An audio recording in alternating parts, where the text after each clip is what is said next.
Jadi itu yang dimaksud alif lam mim. Kenapa Al-Quran surah Al-Baqarah dibuka dengan 3 rangkaian huruf ini? Pertama, menunjukkan mukjizat Al-Quran, bahwa semua huruf Al-Quran itu difirmankan oleh Allah, tidak keluar dari kemampuan kita manusia untuk mengucapkannya.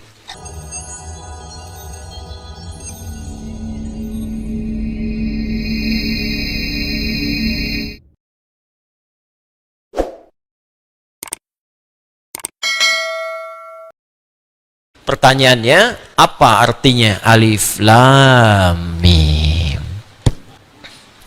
Huruf itu tidak pernah ditanya artinya, karena huruf itu baru muncul arti yang sempurna kalau sudah terangkai dengan kalimat yang sempurna. Jelas? Paham? Misal, apa artinya A? Apa artinya Y? Apa artinya H? Gak ada. Tapi kalau Anda gabungkan A, Y, A, H, ayah. Apa artinya ayah? Bapak. Apa artinya bapak? Ayah. Baru punya makna, gitu kan? Tapi Al-Quran berbeda. Al-Quran itu sempurna. Karena itu ketika Anda bertanya apa artinya alif lam mim, maka pertanyaannya kemudian dirubah dengan bentuk yang sempurna. Apa di antara pertanyaan yang sempurna itu? Kenapa Allah membuka dengan alif lam mim surah Al-Baqarah ini? Sehingga dari situ Anda tahu, oh ini artinya alif lam mim itu. Karena tinggi. Di Quran tuh nggak ada yang nggak jelas. Semua harus punya makna. Kalau tak punya makna, berarti cacat mukjizatnya. Karena huruf Al-Quran beda dengan huruf biasa, lain dengan huruf mabna, tapi hurufnya huruf makna, maka setiap hurufnya mesti punya makna.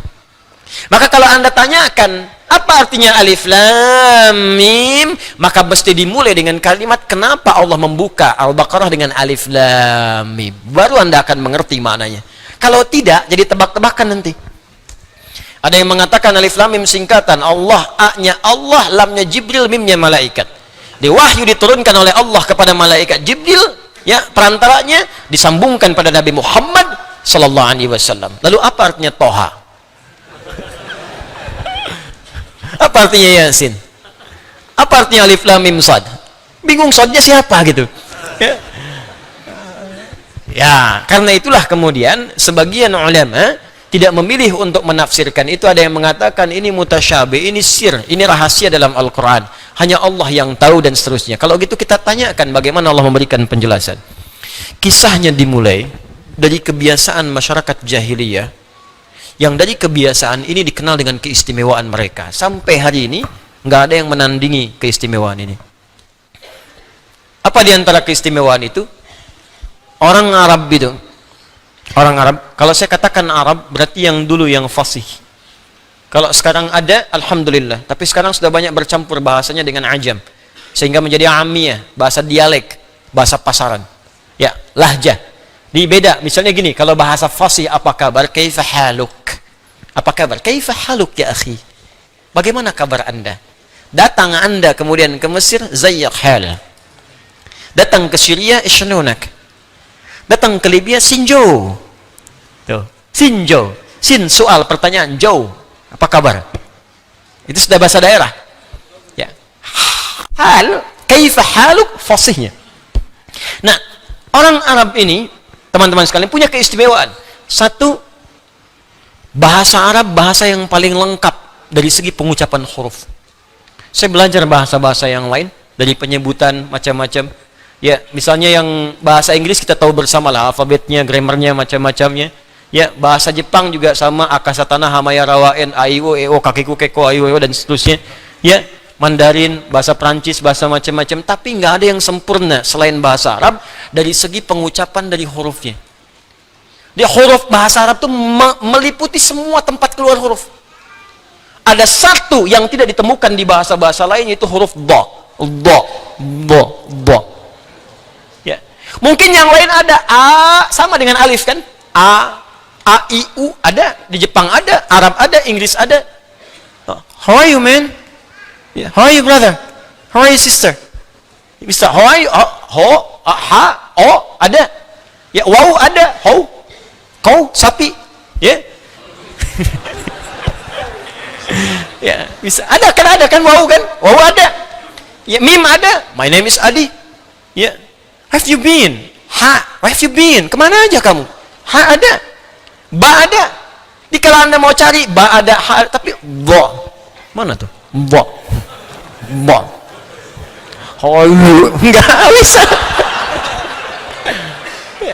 Jepang ada. Ya, tak. Karena itu orang Arab membanggakan dengan bahasanya, dikenal dengan lughatul dhad. Bo. Ini makhrajnya di sini bo. Waladhdallin. Bo. Jadi ketika Allah menurunkan Al-Qur'an dengan bahasa Arab, bukan sekedar nabinya orang Arab.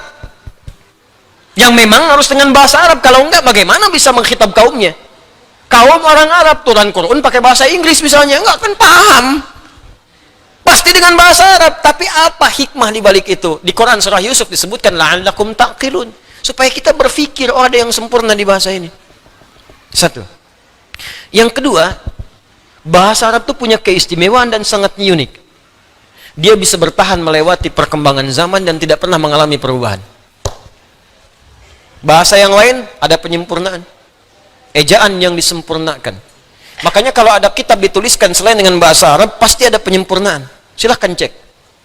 Saya juga kadang-kadang suka senyum-senyum. Ada kitab suci edisi revisi. Anda bayangkan. Yang revisi siapa? Kalau memang buatan manusia begitu. Tapi kalau Quran, pernah nggak dengar Quran edisi revisi? Nggak ada. Terjemahannya karena bukan Arab, mungkin menyesuaikan. Ini bahasa Arabnya sampai sekarang gitu-gitu aja. Dari Abu Jahal sampai yang sekarang itu, sama aja. Alif lam mim, alam nashrah, sampai sekarang nggak berubah saking sempurnanya. Coba kalau diturunkan selain bahasa itu, kebayang ada penyempurnaan. Ulama dengan ubaru beda. Ulama oe, ubaru lambangnya sudah beda.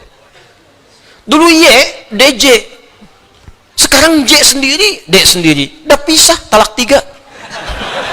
Masing-masing punya kehidupan sendiri. Bayangkan. Ya, pasti ada penyempurnaan. Tapi karena Quran firman Allah, dipilih oleh Allah mana yang bisa hadir di setiap masa, mana yang bisa melewati zaman tanpa perubahan, nggak bisa diamandemen, nggak bisa dirubah. Bahasa Arab. Yang ketiga, bahasa Arab itu kayak makna. Anda hafal satu kosakata, itu di standar hafal 12. Jadi kalau Anda belajar bahasa Arab, hafal satu kata, sebetulnya Anda sudah menguasai 12 kata. Duduk apa bahasa Arabnya? Jalasa, duduk, orang duduk. Jalisun, tempat duduk. Majelis, silahkan duduk. Ijlis. Tuh. Ini nggak jauh-jauh dari situ. Anda tahu jalasa, banyak. Ya. Tapi kalau bahasa Inggris cuma satu. Sama dengan jalasa, jealous, cemburu. Yang lainnya nggak ada lagi. Jalasa yajlisu jalasan, gitu kan? Jalasa yajlisu julusan. Qa'ada, maq'ad, qu'ud, sajadah, sujud, tempat sujud, masjid, orang sujud, sajid, sujudlah, usjud. Tahu satu kata, Qurannya gampang. Karena di Quran ada usjudulillah, ada. Masjid jamaknya masjid, ada. Gampang. Jadi ketika Anda menguasai satu, Anda bisa berkomunikasi dengan orang banyak menggunakan otak atik, ya, atau tasrif, atau derivasi dari kata-kata ini. Lebih gampang. Ketiga, ya, bahasa Arab itu bahasa yang paling mudah untuk merangkum peristiwa dalam bentuk nazam, urutan-urutan yang bisa senang untuk dinikmati. Makanya orang Arab dulu kalau ingin mengabadikan peristiwa tertentu, mereka nggak nulis karena nggak bisa nulis. Umumnya mereka membuat syair pakai nazam. Rumusnya ada 16, disebut dengan bahar namanya. Anda kalau pengen tahu di zaman jahiliyah 150 tahun sebelum lahir Nabi terjadi apa, lihat syair orang Arab. Maka Nabi sering mengatakan, dan Umar yang menangkap kalimat ini, belajar bahasa orang Arab itu supaya engkau tahu kondisi mereka pada masa lalu. Saya itu ngejar bahasa Arab, masuk jurusan spesialis bahasa Arab, saking cintanya Al-Quran, pengen tahu bahasa Quran. Dan ternyata setelah dipelajari itu luar biasa, Pak. Dan Quran itu berbeda, strukturnya macam-macam, beda lain. Sehingga apa yang terjadi? Ketika Nabi banyak dituduh demikian, maka ditantang oleh Allah. Kalau kamu menuduh Al-Quran syair seperti yang kamu ucapkan, silahkan bikin semisal Quran. Buat. Kalau engkau mampu buat. Bahkan aku jadikan setiap huruf-huruf Al-Quran adalah huruf-huruf yang biasa engkau gunakan untuk bikin syair itu. Makhrajnya sama, hurufnya sama. Dari mulai paling bawah sampai dengan ke lisan muncul. Aku tunjukkan kepada kalian. Aku buka dengan alif lam mim. Kalau kalian mampu bikin yang seperti Al-Quran. Nih, aku turunkan dari makhraj yang sama, dari huruf yang sama, seperti yang kalian buat dari syair-syair itu. Sekarang kalau mampu, dan kalau benar tuduhan kalian Quran bagian dari syair, bikin semisal Al-Quran. Maka itu nanti di ayat ke-23-nya akan ditegaskan tantangan Allah itu. Qul in kuntum tuhibbuna Allah. Itu Ali Imran ayat 31.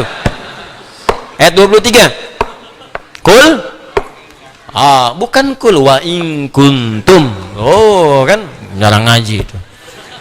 Wa in kuntum fi raibim mimma nazzalna ala fa'tu bi suratin min mithli wad'u syuhadaakum in kuntum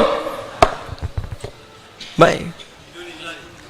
Ya, wad'u syuhadaakum min dunillahi in kuntum shadiqin. Fa illam taf'alu walan fattakhun narallati waquduhan uiddat lil, maka muncul tantangan Allah. Ayo buat semisal ini.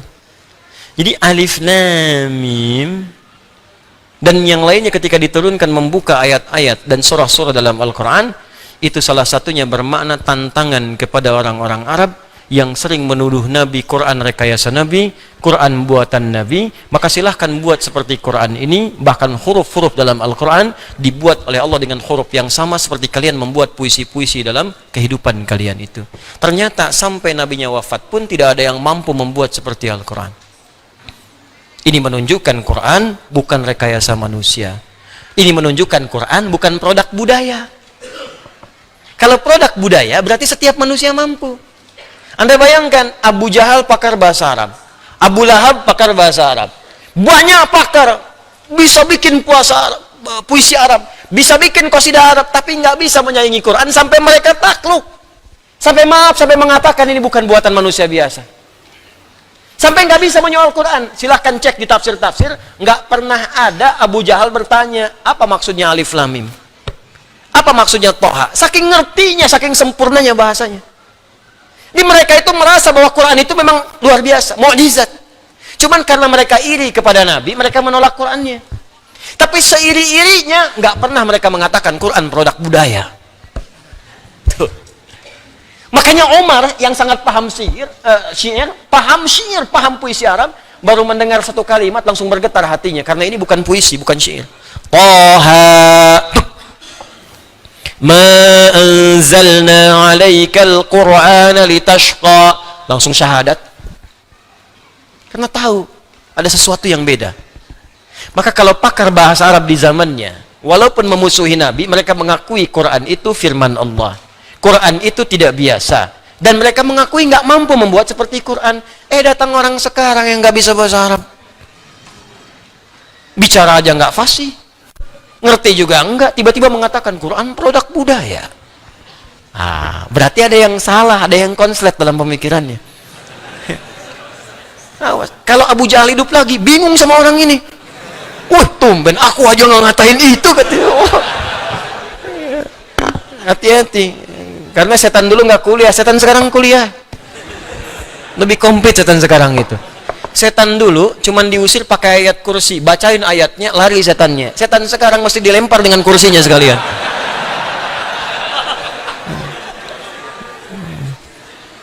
Jadi itu yang dimaksud alif lam mim.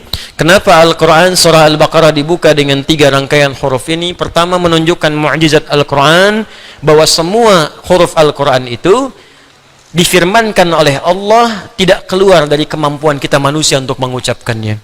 Karena itu seluruh hurufnya itu bersumber dari sifat pembicaraan kita sendiri, dari kemampuan kita untuk bertutur. Karena itu setiap manusia pasti bisa baca Al-Quran, karena semua huruf Al-Quran keluar dari tempat kita berbicara. Karena itu nggak ada alasan, mustahil manusia nggak ada yang bisa baca Quran, mustahil, pasti bisa.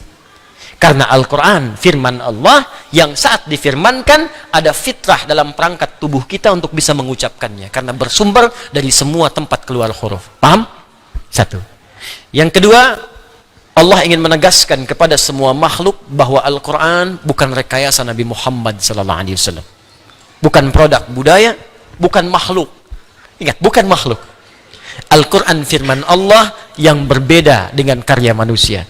Kalau Anda masih tidak percaya dengan itu, silahkan buat semisal Al-Quran.